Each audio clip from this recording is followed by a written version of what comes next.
श्री सुखदेव जी कहते हैं, परीक्षित, एक बार सरस्वती नदी के तट पर यज्ञ प्रारंभ करने के लिए बड़े बड़े ऋषि मुनि एकत्र होकर बैठे। उन लोगों में इस विषय पर वाद विवाद चला कि ब्रह्मा, शिव और विष्णु में सबसे बड़ा कौन है। परीक्षित, उन लोगों ने यह बात जानने के लिए ब्रह्मा, विष्णु और शिव जी की परीक्षा लेने से के उद्देश्य से ब्रह्मा के पुत्र भृगु जी को उनके पास भेजा। महर्षि भृगु सबसे पहले ब्रह्मा जी की सभा में गए। उन्होंने ब्रह्मा जी के धैर्य आदि की परीक्षा करने के लिए न उन्हें नमस्कार किया और न तो उनकी स्तुति की। इस पर ऐसा मालूम हुआ कि ब्रह्मा जी अपने तेज से धक रहे हैं। उन्हें क्रोध आ गया, परंतु जब समर्थ ब्रह्मा जी ने देखा कि यह तो मेरा पुत्र ही है, तब अपने मन में उठे हुए क्रोध को भीतर ही भीतर विवेक बुद्धि से दबा लिया। ठीक वैसे ही जैसे कोई अरणि मंथन से उत्पन्न अग्नि को जल से बुझा दे। वहां से महर्षि भृगु कैलाश में गए। देवाधिदेव भगवान शंकर ने जब देखा कि मेरे भाई भृगु जी आए हैं, तब उन्होंने बड़े आनंद से खड़े होकर उनका आलिंगन करने के लिए भुजाएं फैला दी। परंतु महर्षि भृगु ने उनसे आलिंगन करना स्वीकार न किया और कहा, तुम लोक और वेद की मर्यादा का उल्लंघन करते हो, इसलिए मैं तुमसे नहीं मिलता। भृगु जी की यह बात सुनकर शंकर क्रोध के मारे तिलमिला उठे। उनकी आंखें चढ़ गईं। उन्होंने त्रिशूल उठाकर महर्षि भृगु को मारना चाहा, परंतु उसी समय भगवती सती ने उनके चरणों पर गिरकर बहुत अनुनय विनय की और किसी प्रकार उनका क्रोध शांत किया। अब महर्षि भृगु जी भगवान विष्णु के निवास स्थान बैकुंठ में गए। उस समय भगवान विष्णु लक्ष्मी जी की गोद में अपना सिर रखकर लेटे हुए थे। भृगु जी ने जाकर उनके वक्षस्थल पर एक लात कसकर जमा दी। भक्तवत्सल भगवान विष्णु लक्ष्मी जी के साथ उठ बैठे और झटपट अपनी शैया से नीचे उतरकर मुनि को सिर झुकाया, प्रणाम किया। भगवान ने कहा, ब्राह्मण, आपका स्वागत है, आप भले पधारे।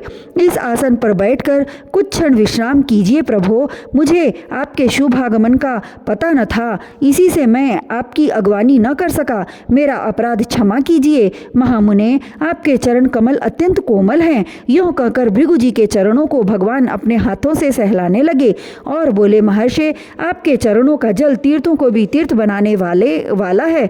आप उससे बैकुंठ लोक मुझे और मेरे अंदर रहने वाले लोकपालों को पवित्र कीजिए। भगवान, आपके चरण कमलों के स्पर्श से मेरे सारे पाप धुल गए। आज मैं लक्ष्मी का एकमात्र आश्रय हो गया। अब आपके चरणों से चिन्हित मेरे वक्षस्थल पर लक्ष्मी सदा सर्वदा निवास करेगी।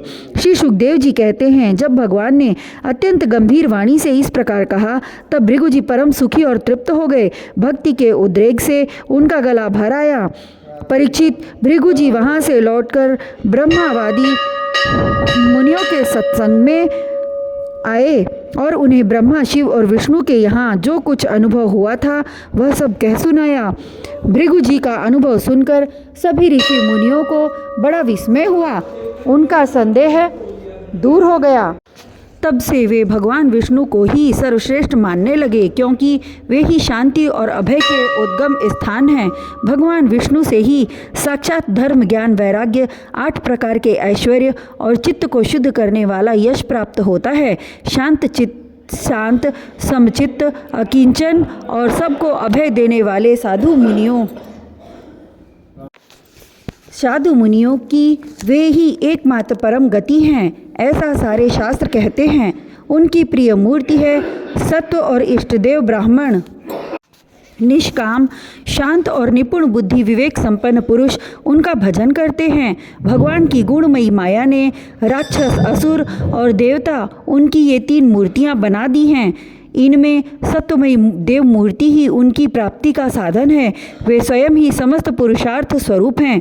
श्री सुखदेव जी कहते हैं, परीक्षित, सरस्वती तट के ऋषियों ने अपने लिए नहीं, मनुष्यों का संशय मिटाने के लिए ही ऐसी युक्ति रची थी। पुरुषोत्तम भगवान के चरण कमलों की सेवा करके उन्होंने उनका परम पद प्राप्त किया।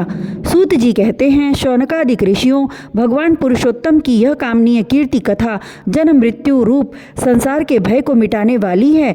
यह व्यास नंदन भगवान श्री सुखदेव जी के मुख अरविंद से निकली हुई सुरभिमयी मधुमयी सुधा धारा है। इस संसार के लंबे पथ का जो बटोही अपने कानों के दोनों से इसका निरंतर पान करता रहता है, उसकी सारी थकावट जो जगत में इधर उधर भटकने से होती है दूर हो जाती है। श्री सुखदेव जी कहते हैं, परीक्षित, एक दिन की बात है, द्वारिकापुरी में किसी ब्राह्मणी के गर्भ से एक पुत्र पैदा हुआ, परंतु वह उसी समय पृथ्वी का स्पर्श होते ही मर गया। ब्राह्मण अपने बालक का मृत शरीर लेकर राजमहल के द्वार पर गया और वहां उसे रखकर अत्यंत आतुरता और दुखी मन से विलाप करता हुआ यह कहने लगा, इसमें संदेह नहीं कि ब्राह्मण द्रोही, धूर्त, कृपण और विषयी राजा के कर्म दोष से ही मेरे बालक की मृत्यु हुई है।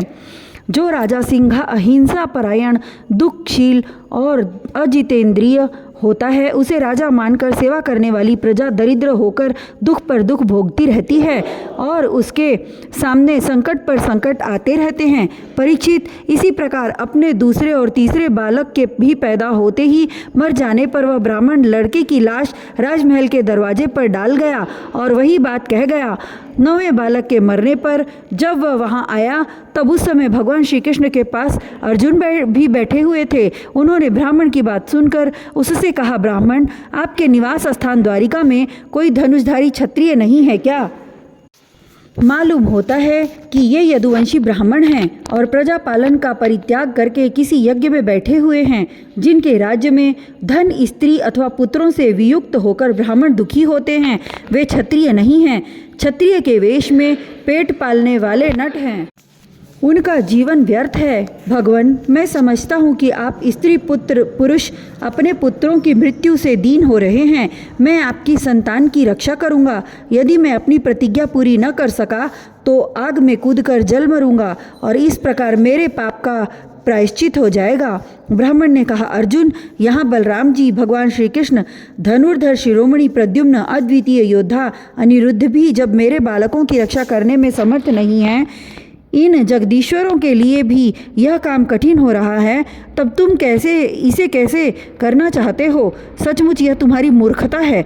हम तुम्हारी इस बात पर बिल्कुल विश्वास नहीं करते।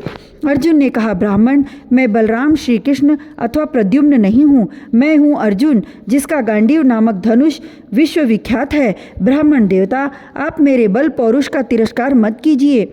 आप जानते नहीं, मैं अपने पराक्रम से भगवान शंकर को संतुष्ट कर चुका हूँ। भगवान, मैं आपसे अधिक क्या कहूँ? मैं युद्ध में साक्षात मृत्यु को भी जीतकर आपकी संतान ला दूंगा। परीक्षित, जब अर्जुन ने उस ब्राह्मण को इस प्रकार विश्वास दिलाया, तब वह लोगों से उनके बल पौरुष का बखान करता हुआ बड़ी प्रसन्नता से अपने घर लौट गया। प्रसव का समय निकट आने पर ब्राह्मण आतुर होकर अर्जुन के पास आया और कहने लगा, इस बार तुम मेरे बच्चे को मृत्यु से बचा लो।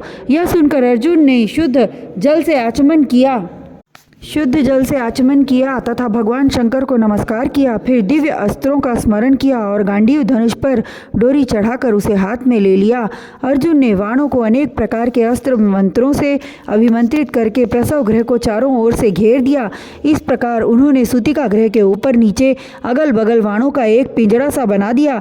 इसके बाद ब्राह्मणी के गर्भ से एक शिशु पैदा हुआ, जो बार बार रो रहा था, परंतु देखते ही देखते वह सशरीर आकाश में अंतर्ध्यान हो गया। अब वह ब्राह्मण भगवान श्री कृष्ण के सामने ही अर्जुन की निंदा करने लगा। वह बोला, मेरी मूर्खता तो देखो, मैंने इस नपुंसक की डींग भरी बातों पर विश्वास कर लिया। भला जिसे प्रद्युम्न, अनिरुद्ध, यहाँ तक कि बलराम और भगवान श्री कृष्ण भी न बचा सके, उसकी रक्षा करने में और कौन समर्थ है? मिथ्यावादी अर्जुन को धिक्कार है। अपने मुंह अपनी बड़ाई करने वाले अर्जुन के धनुष को धिक्कार है। इसकी दुर्बुद्धि तो देखो, यह मूर्खतावश उस बालक को लौटा लाना चाहता है जिसे प्रारब्ध ने हमसे अलग कर दिया है। जब वह ब्राह्मण इस प्रकार उन्हें भला बुरा कहने लगा, तब अर्जुन योग बल से तत्काल संयमनीपुरी में गए। वहाँ भगवान यमराज निवास करते हैं। वहाँ उन्हें ब्राह्मणों का बालक नहीं मिला। फिर वे शस्त्र लेकर क्रमशः इंद्र, अग्नि, निश्रिति, सोम, वायु और वरुण आदि की पुरियों में